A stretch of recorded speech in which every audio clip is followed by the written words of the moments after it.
बहुत समय पहले सूर्यनगर नाम के एक स्वर्णिम राज्य में सोने की परी रहती थी।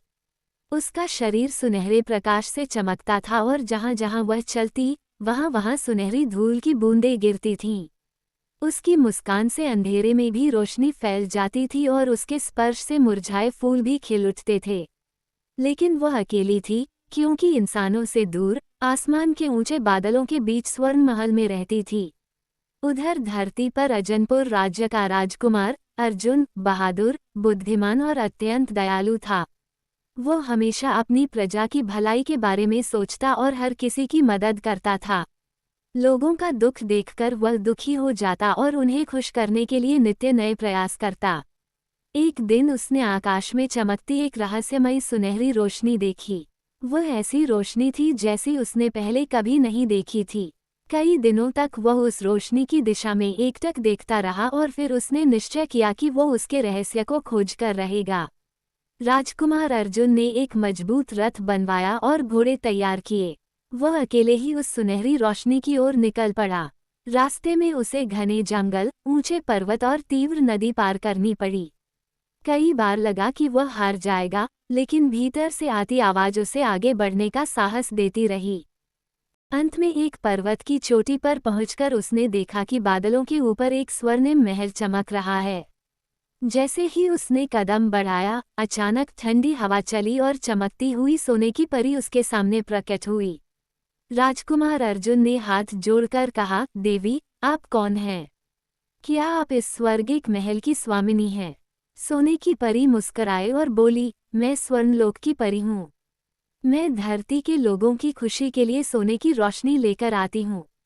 जो सच्चे हृदय से प्रेम और दया दिखाता है, वही मुझे देख सकता है। तुम यहाँ तक पहुँच पाए हो, इसका मतलब है कि तुम सच में महान आत्मा हो। राजकुमार अर्जुन ने विनम्रता से पूछा, क्या मैं आपके साथ कुछ समय रह सकता हूँ? आपकी दुनिया को देखना चाहता हूँ।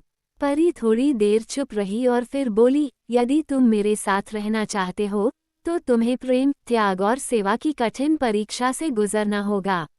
राजकुमार ने सहर्ष स्वीकार किया। परी की कठिन परीक्षाएं शुरू हुईं। पहली परीक्षा में परी ने उसे ऐसे गांव में भेजा जहां लोग भूखे और दुखी थे। राजकुमार अर्जुन ने अपना सारा धन और भोजन बांट दिया और स्वयं भूखे रह गया। परी प्रसन्न हुई। दूसरी परीक्षा में उसे घने अंधेरे जंगल में जाना पड़ा और जंगली जानवरों से एक घायल बच्चे को बचाना पड़ा।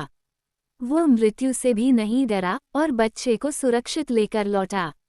तीसरी परीक्षा में उसे अपने अहंकार और लालच को त्यागने को कहा गया।